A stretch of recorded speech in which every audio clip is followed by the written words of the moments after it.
La question est donc de savoir si l'habitude, les conflits et l'imitation peuvent se terminer. Pas devant, pas quand vous mourrez, mais maintenant, dans le présent actif. Par imitation, je comprends. Pas l'imitation superficielle, mais le psychologique.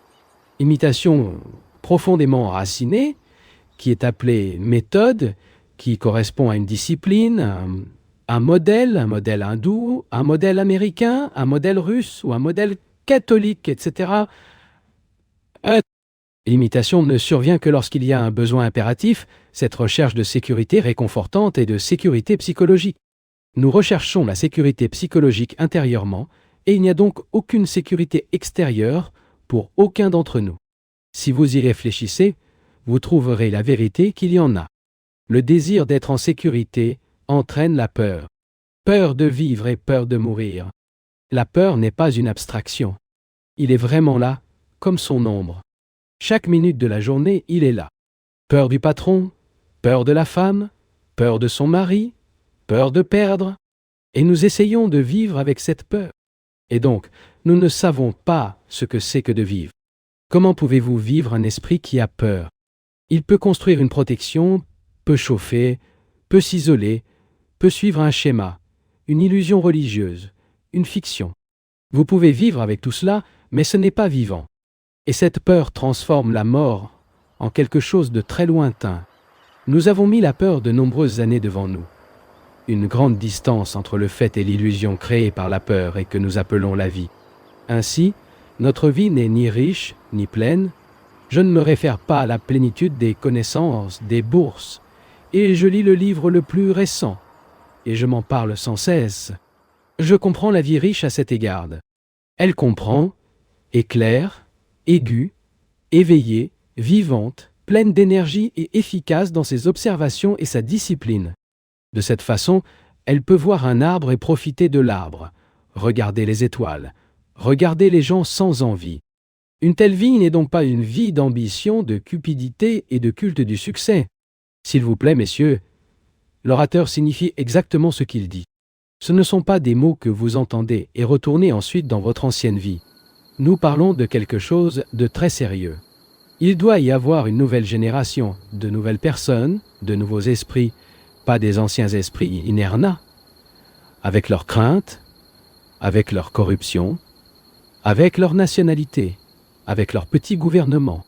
Un nouvel être humain doit se réaliser pour résoudre cet immense problème de vie. Et personne ne créera cet être humain que moi, et vous devez faire ça. Pas dans une génération future, mais immédiatement. Ce qui signifie qu'il est nécessaire de réaliser l'urgence de la situation. Vous savez, lorsque vous réalisez l'urgence de quelque chose qui doit être fait immédiatement, toutes vos énergies, toutes vos capacités, toute votre efficacité, vous n'avez pas besoin de les cultiver. Ils sont là, présents, lorsque vous réalisez que quelque chose est très urgent, comme l'urgence de rembourrage, alors vous agissez. Nous ne savons pas ce que c'est que de vivre, tout comme nous ne savons pas ce que c'est de mourir. Ce que vous appelez vivre est une torture avec des plaisirs occasionnels qui sont des sensations. Pour être bien nourri, préparer un beau repas, sexe, conduire une belle voiture, ou vouloir conduire une belle voiture, ou soyez jaloux de ceux qui conduisent une belle voiture, et ainsi de suite. C'est notre vie. Veuillez vous regarder et verra comment la vie a été laide et brutale, sans amour, sans aucune beauté et sans affection. C'est notre vie, et nous ne nous satisfaisons pas avec elle. Et nous l'acceptons sans se plaindre. Nous ne disons pas « je vais faire votre chemin » et le découvrir. Nous avons toutes sortes de justifications, parasites et fausses. Pour vivre plein et complètement, vous ne pouvez pas avoir un idéal et vivre dans cet idéal. L'idéal n'a aucun sens. C'est une fiction. Quel est le fait? C'est votre travail quotidien, vos angoisses quotidiennes, vos espoirs, vos peurs. C'est le réel. Et avec cela, nous nous sommes habitués à cela. Avec, rappelons, notre torture, nos espoirs, nos peurs, nos ambitions, nous regardons la mort, qui est loin. Alors, que se passe-t-il? Nous avons peur de la mort et nous avons peur de la vie. Découvrir ce qu'est la mort nécessite un esprit qui a peur. Je ne sais pas s'ils ont observé les pilotes, ceux qui volent dans des avions extraordinaires qui atteignent plus de 1000 milles par heure. Comment ils sont plus formés que tous les yogis rassemblés.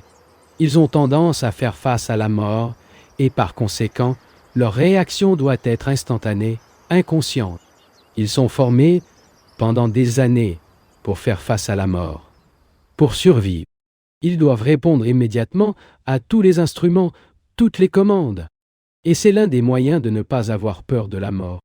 Autrement dit, si vous avez si complètement, d'être si dépourvu de volonté, que vous mourrez sous les ordres de quelqu'un d'autre, par votre pays, et toutes ces autres bêtises. Ensuite, il y a la mort pour le suicide, c'est-à-dire que vous faites face à la vie et la vie n'a pas de sens. Vous avez atteint la limite de tout et sautez d'un pont ou prenez des pilules. Et il y a aussi l'inverse, la manière religieuse s'y appelée.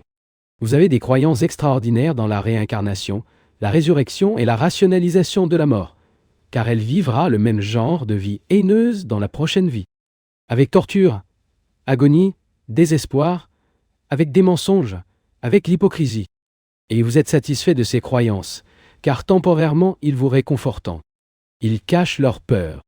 Mais toutes ces façons de mourir sont assez courantes et réelles. Et cela ne peut pas dépendre d'eux. Nous parlons de mourir dans un sens différent. Qui vit avec la mort, comprend. Vivre avec la mort et pas avoir ce temps entre vous et la fin éventuelle. La fin éventuelle, la fin. À l'avant, cela peut prendre 50 ou 100 ans, où les médecins et les scientifiques peuvent encore ajouter de nouveau 50 ans. Mais la fin inévitable est toujours là. Nous parlons d'une vie avec la mort volontaire. Je vais y entrer parce que c'est le seul moyen de résoudre tout ce problème de mort. Pas à travers les croyances, ni par les idéaux, ni par la structure de la peur, et tout le reste de ce paraphère. Pour que vous puissiez savoir ce qu'est la mort, il ne doit pas y avoir de distance entre la mort et vous qui vivez avec vos problèmes. Vous devez comprendre le sens de la mort et vivre avec lui alors qu'il est assez alerte. Pas complètement mort. Pas même presque mort. Ce que nous donnons le nom de la mort, c'est le fin de tout ce que vous avez rencontré, votre corps, votre esprit, votre travail, vos ambitions, tout ce que vous avez construit, tout ce que vous n'avez pas terminé. Ce que vous essayez de terminer, il y a une fin à tout cela quand il s'agit de mort. Celui-ci, c'est le fait. La fin, ce qui se passe ensuite est un autre sujet. Ce n'est pas important parce que vous n'enquêterez pas ce qui arrivera plus tard. La mort se transforme alors en quelque chose d'extraordinaire. Pas malheureusement ou anormalement. Pas sain, parce que la mort est donc inconnue. Et il y a une énorme beauté dans ce qui est inconnu. Ce ne sont pas de simples mots. Par conséquent, pour découvrir toute la signification de la mort, ce qui signifie voir son immensité, pas seulement l'image symbolique et stupide de la mort. Cette peur de mourir et de peur de la vie doit s'arrêter instantanément. Non seulement consciemment, mais aussi au fond. Beaucoup d'entre nous veulent mourir. Ils veulent mourir parce que nos vies sont si superficielles, si vides. Et notre vie étant vide, nous essayons de vous donner un sens. Un sens, nous demandons quel est le but de la vie. Parce que nos propres vies sont si vides et superficielles, inutiles, nous croyons que nous devons vivre avec l'idéal. Et c'est toutes les conneries. La peur est l'origine de la distinction entre le fait que vous appeliez la mort et le fait que vous appeliez la... Qu'est-ce que cela signifie? Vraiment et non théoriquement. Nous ne discutons pas théoriquement. Nous ne discutons pas simplement pour formuler une idée ou un concept. Nous ne le sommes pas. Nous parlons de faits, et si vous réduisez un fait simplement à une théorie, c'est-à-dire votre propre malchance, vous vivrez avec votre propre ombre de peur et votre vie se terminera misérablement, tout aussi misérablement commencée. Vous devez donc savoir comment vivre avec la mort. Pas une méthode. Vous ne pouvez pas avoir de méthode pour vivre avec ce que vous ne savez pas. Vous ne pouvez pas avoir une idée et dire « Vous me dites une méthode et je pratiquerai, je vivrai avec la mort. » Cela n'a aucun sens. Vous devez découvrir ce qui signifie quelque chose qui peut être incroyable. Vous voir Que signifie vivre avec ce qui n'est pas connu? Je ne sais pas s'ils y ont pensé de cette façon. Probablement pas. Ayant peur, tout ce qu'ils ont fait, c'était d'essayer d'éviter, de ne pas regarder Guianan ou sauter à un idéal d'espoir. Mais vous devez répondre à la question fondamentale, qui consiste à enquêter le sens de la mort. Et si vous pouvez vivre avec, comment vous vivrez avec votre femme, avec vos enfants, avec votre travail, votre anxiété? Vous vivez avec tout cela, n'est-ce pas? Vous vivez avec votre monotonie, avec vos peurs, et pouvez-vous vivre de la même manière avec quelque chose que vous ne savez pas? Pour découvrir ce que signifie vivre, non seulement avec ce que nous appelons la vie, mais aussi avec la mort, ce qui est l'inconnu. Pour approcher cela en profondeur, nous devons mourir, pour tout nous savons. Je parle ici de connaissances psychologiques, pas de choses comme votre maison ou votre bureau. Si vous ne les avez pas, vous n'aurez pas d'argent demain, ou vous perdrez votre emploi, ou que vous n'aurez rien à manger. Nous parlons de mourir, à tout ce que l'esprit s'accroche. Ils savent, nous voulons mourir pour ce qui nous cause de la douleur. Nous voulons mourir pour les insultes, mais nous nous accrochons aux compliments. Nous voulons mourir pour la douleur, mais nous nous accrochons désespérément au plaisir. Veuillez noter vos esprits. Vous pouvez mourir pour ce plaisir, pas devant, mais maintenant. Pourquoi ne discutez-vous pas avec la mort? Tu ne peux pas avoir une discussion prolongée avec la mort. Vous devez mourir volontairement à votre plaisir. Ce qui ne signifie pas que vous devenez dur, cruel, laide, comme l'un de ces saints. Au contraire, vous devenez très sensible à la beauté, à la saleté, et étant sensible, vous vous inquiétez infiniment. Il sera possible de mourir pour les objets et tout ce que vous savez sur vous-même meurt. Je prends un exemple très superficiel, pour une habitude, comme une certaine habitude, de boire ou de fumer, pour avoir un certain type de nourriture, ou l'habitude du sexe, l'abandonner complètement, sans effort, sans combat, pas de conflit sans dire « je dois arrêter de faire cela ». Vous vous rendrez donc compte que vous avez laissé les connaissances, l'expérience, et donc vous n'avez plus peur, et son esprit devient étonnamment clair pour observer ce qu'est ce phénomène extraordinaire, à partir de laquelle l'homme a peur au cours des millénaires. Pour observer quelque chose avec ce que vous êtes confronté, ce n'est pas le temps, et cela dans votre intégralité est l'inconnu. Seul un tel esprit peut observer cela, celui qui n'a pas peur, et celui qui est donc libre de l'inconnu de sa colère, ses ambitions, sa convoitise, son petit objectif, tout cela est le connu. Vous devez mourir pour eux, les laisser aller volontairement, les abandonner facilement, sans aucun conflit. Et c'est possible. Ce n'est pas une théorie, donc l'esprit devient casse. Donc il peut. Avec ce que...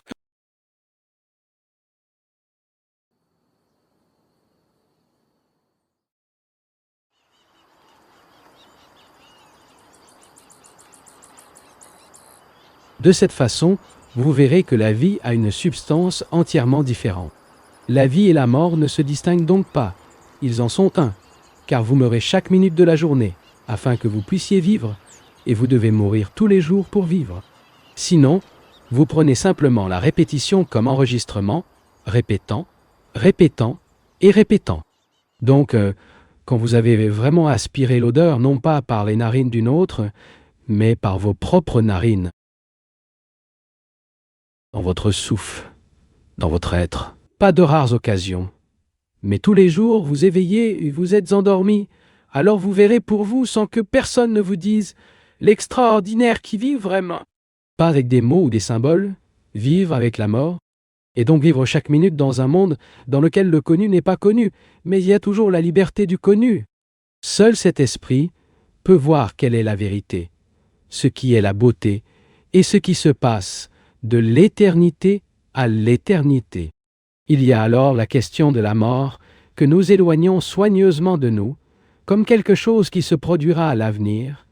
L'avenir peut-être dans 50 ans ou demain. Nous avons peur de prendre fin. À venir physiquement interminé et séparez-vous de tout ce que nous avons.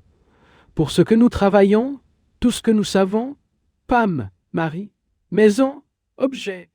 le petit jardin, les livres et les poèmes que nous...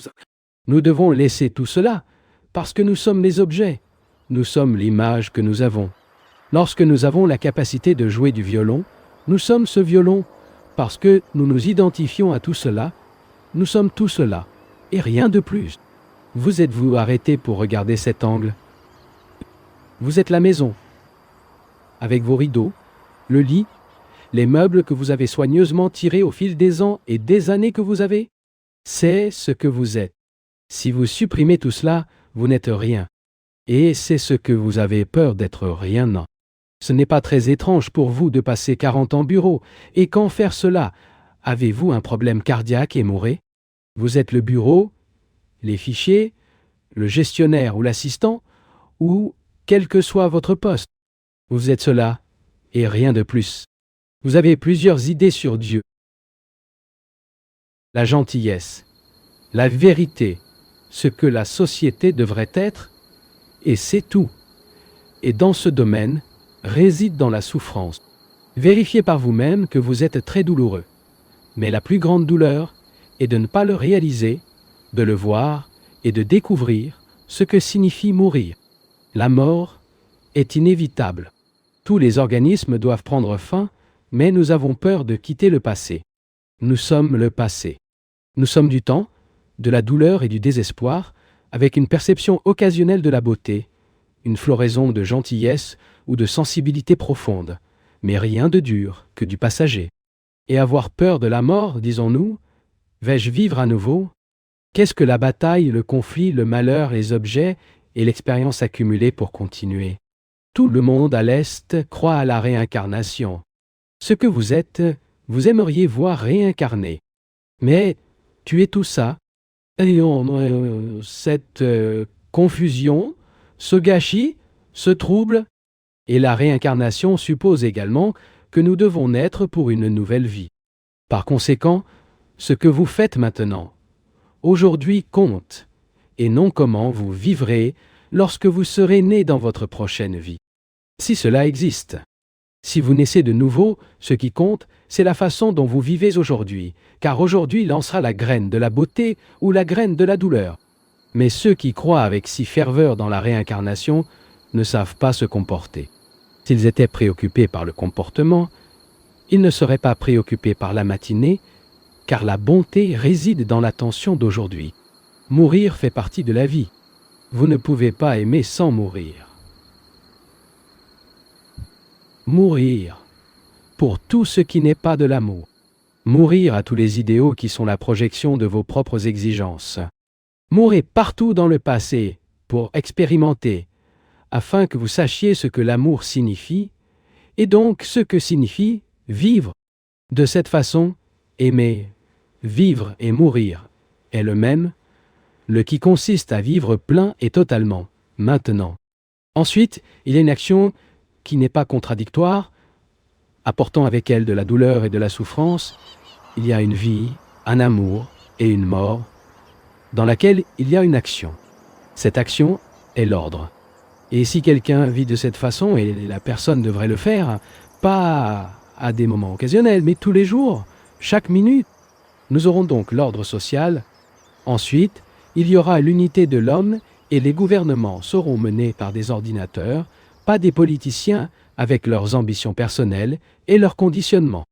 Donc, vivre, c'est aimer et mourir. Il y a une vigne, je crois qu'elle s'appelle la gloire de demain.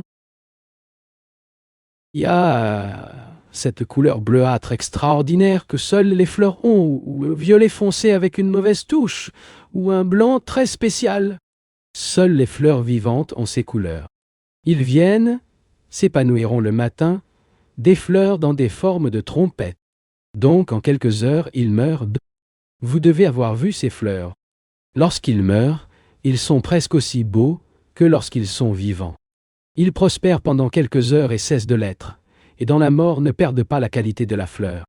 Et nous vivons pendant 30, 40, 50, 80 ans dans un grand conflit, en disgrâce, dans des plaisirs éphémères. Et nous mourrons honteusement, sans charme. Nos cœurs Et dans la mort, nous sommes aussi laids que dans la vie. Avec un parfum doux, c'est un fait. Après quelques heures, lorsque le vent bat et le soleil se lève, et sa beauté, même dans la mort, est aussi un fait. Nous traiterons donc des faits et non des idées. Vous pouvez imaginer, si vous avez l'imagination, les couleurs de ces fleurs. Formez une image.